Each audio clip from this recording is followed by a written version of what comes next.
I had the opportunity to interview a woman who was targeted by the cyber mob Gamergate. So Gamergate is this massive cyber mob that's typically targeting women who are speaking out about sexism in the gaming communities. She was targeted, though, not for her association with any sort of video games, but because of an association with something that was called Shirtgate. What had happened was a male scientist wore this shirt when he was on a national interview. And a few other women in the science community pointed out that this shirt was not very welcoming or encouraging for women in science.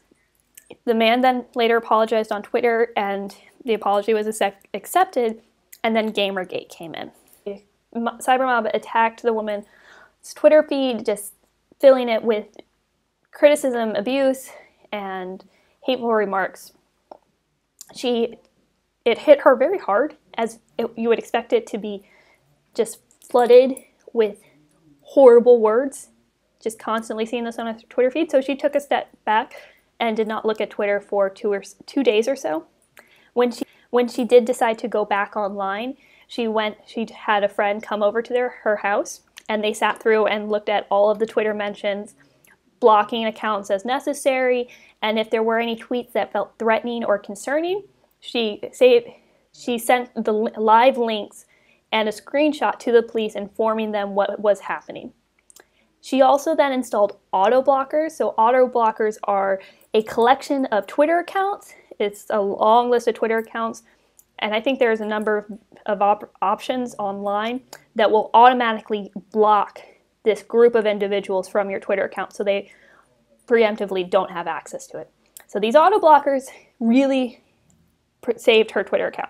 It allowed her to get back online without having to constantly block each individual one at a time. And as she ventured back online, she started tweeting about the things she would tweet normally, not associated with the Shirtgate phenomenon or the abuse. If anybody was abusive, attacking her, or brought up Shirtgate again, she blocked them and moved on. She said she was very opposed to allowing this abuse to silence her, and she also talked about how it very quickly subsided, which she also believed helped from all the blocking she did.